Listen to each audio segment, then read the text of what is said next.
Hello, everybody. Anton here from dropshiplifestyle.com. And if you typically watch this channel, you're probably aware that I am a huge fan of paid traffic.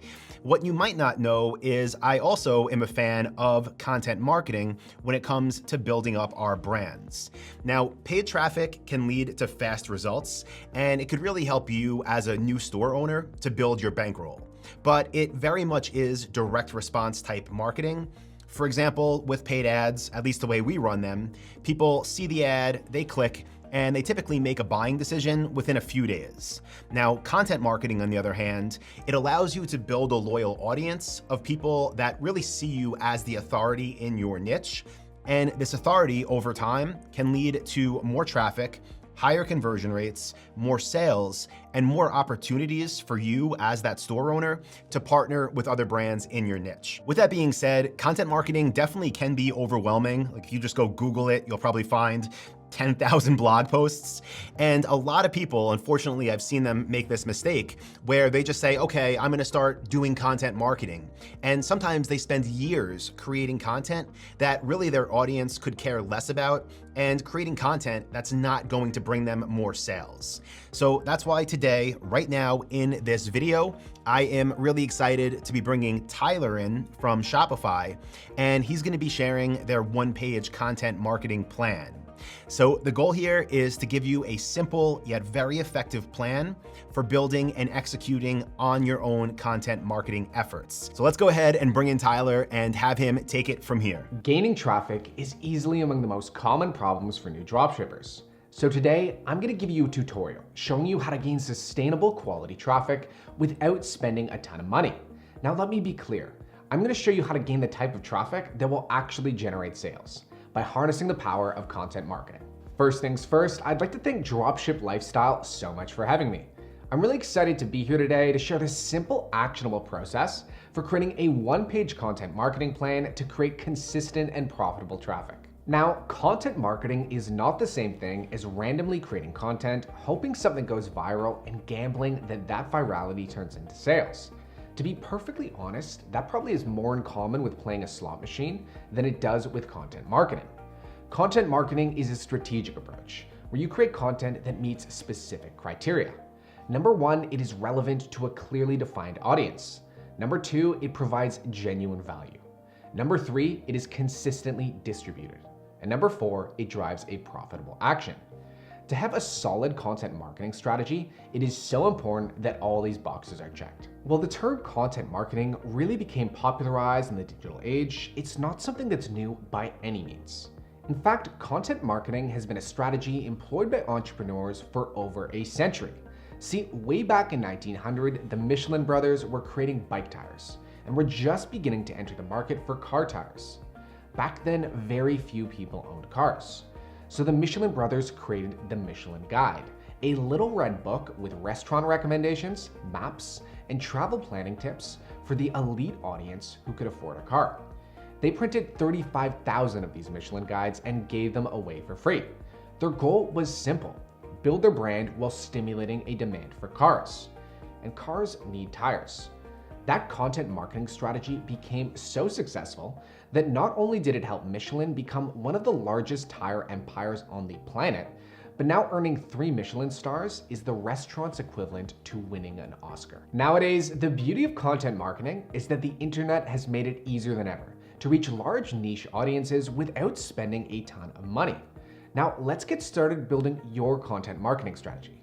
First things first, break out a Google Doc. When building a content marketing plan, the first thing we need to start with is a mission. This is the reason why you are creating content, and it is a statement communicating the value you give your audience. Unlike paid media or PR, content marketing isn't campaign-based. Content marketing operates on an ongoing basis and needs a big idea to unify the content production process long-term. Without a mission, you run the risk of creating a content channel that becomes scattered and maybe even has an identity crisis. As an audience member, there is nothing worse than subscribing to content marketing only for the channel to put out random content. It feels like the brand has broken its promise. A content marketing mission should hit 3 key points: who you're serving, what value you're offering, and why it matters. For the purposes of this tutorial, I'm gonna create a content marketing plan for a productivity product dropshipping business I literally just made up. It's called Prolific. Prolific sells things like standing desks, under-desk treadmills, and productivity journals. Its content marketing mission might look something like this. Prolific is a place where knowledge workers can find actionable advice to amplify their productivity, techniques to create more meaningful work, and tips to make time for things that are truly important. The next thing in your content marketing plan that it is absolutely critical to have is goals. Without tangible results you are trying to achieve, content marketing can cost more in time than it makes in profits.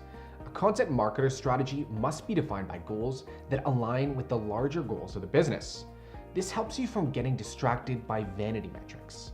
Vanity metrics are measurable things that don't really matter. Things that change constantly and don't directly tie to growing the business. A page view is a vanity metric. A conversion rate is an actionable metric. Here are some goal types. First, we have sales-related goals, like using content to help generate leads and help those leads make purchasing decisions. For example, at Prolific, our productivity content could aim to increase our conversion rate and increase our customer lifetime value. Next, we have cost savings goals, like generating data to help you understand which prospects are most likely to become customers. For example, the data collected on prospects subscribing to our content can be used to build a lookalike audience for Facebook ads and drive down our cost per acquisition. Finally, we have business growth goals, like creating content that in itself could become an added revenue stream and its own part of the business. For example, our content at Prolific can be monetized through affiliate marketing for productivity apps that complement but don't directly compete with our products. Once you've created goals, it's incredibly important to get more granular about defining your content marketing audience. Since content marketing is about getting our audience to take action and not just consume content, we need to paint a picture of them and understand them on a deeper level. We're going to need to answer these questions. What are their pain points? At Prolific, our prospects want to reduce distraction that drains their energy and focus. Our prospects are also working remotely due to the pandemic and seek ways to optimize their workspace. What are their desires? At Prolific, our prospects desire increased energy and the satisfaction that comes from completing meaningful work. What would make their lives better? Our prospects would benefit from a less sedentary lifestyle and by reducing the mental performance costs of multitasking.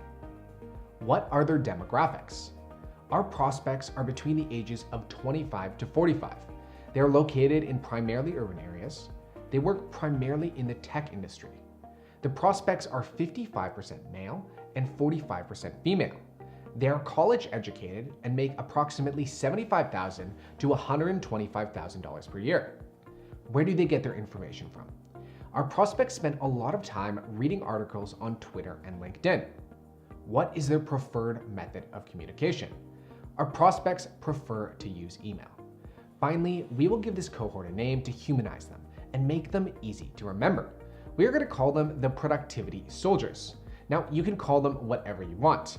The result of what we just created is called a buyer persona, and it will be used to help us make more strategic content marketing decisions. Now, using existing customer data is always the best course of action for building these buyer personas. But if you're a new company and don't have this data available, fear not.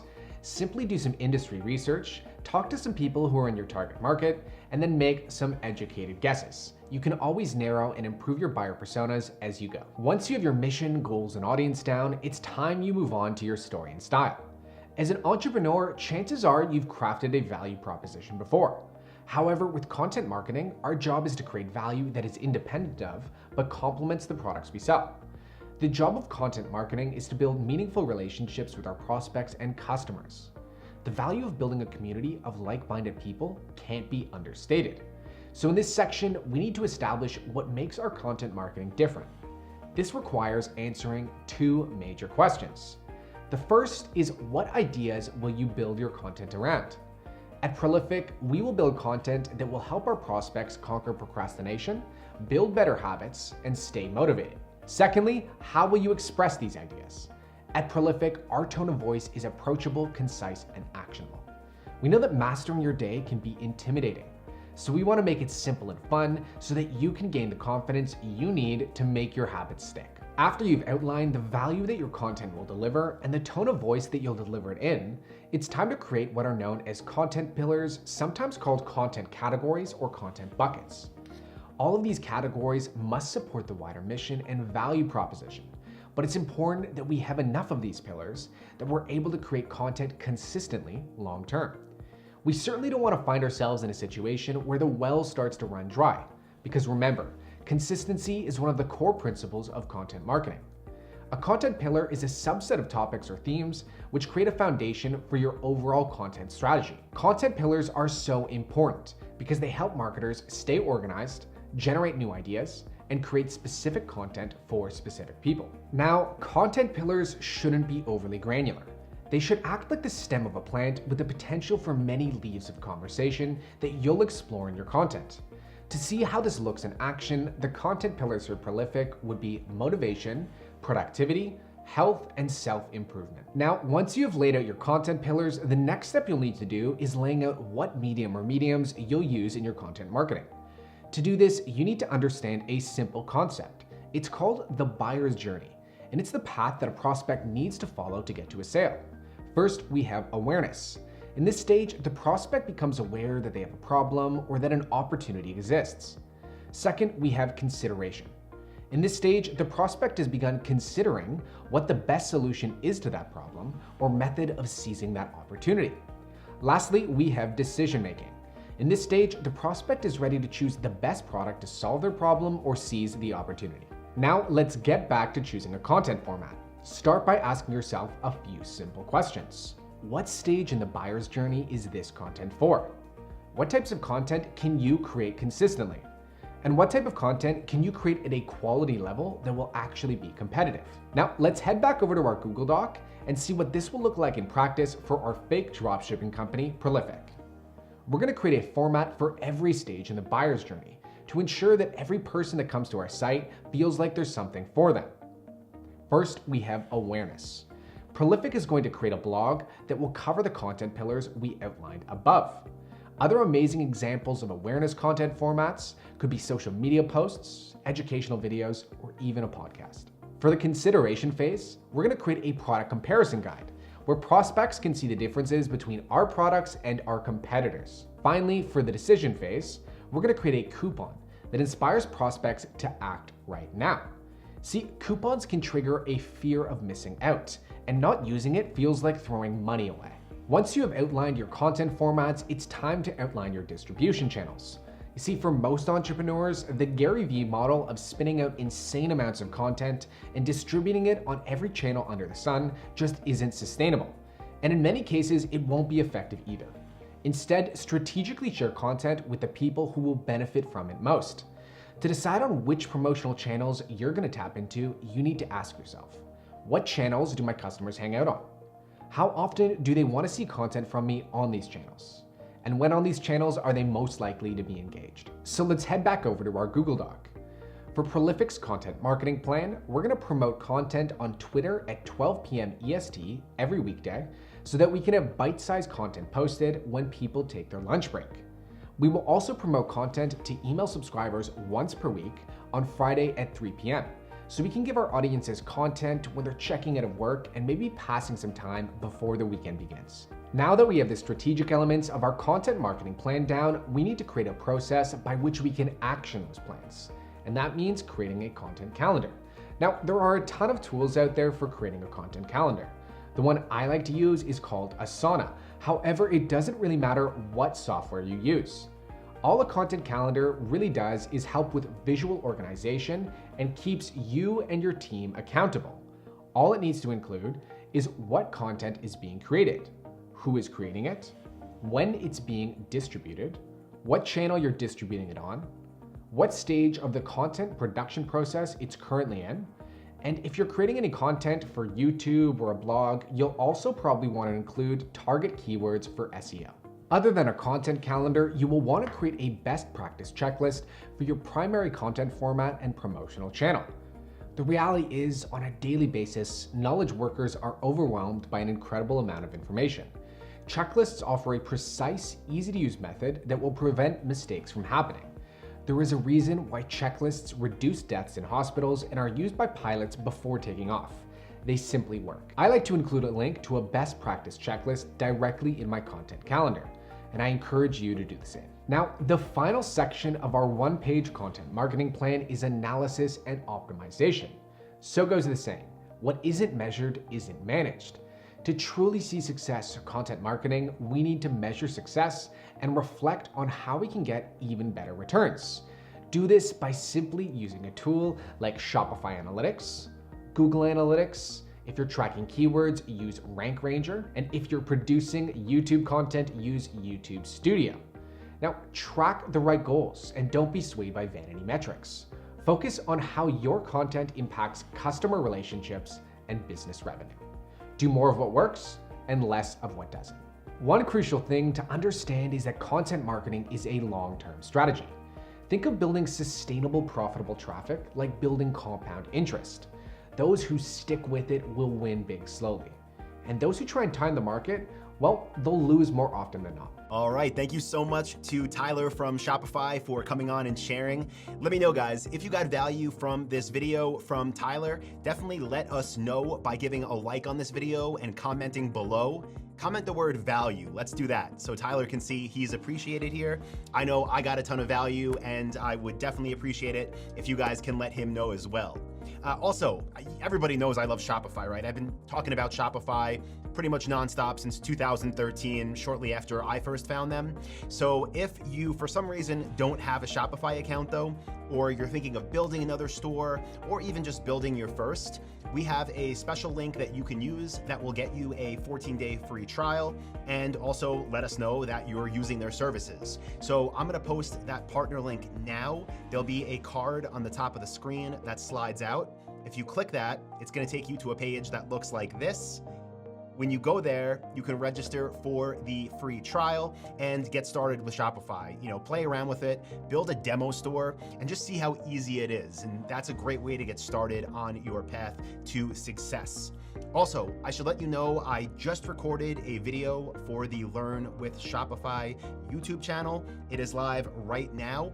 And in that video, I break down the top 10 niches for high-ticket dropshipping in 2021. And I also show you the research that goes into selecting them.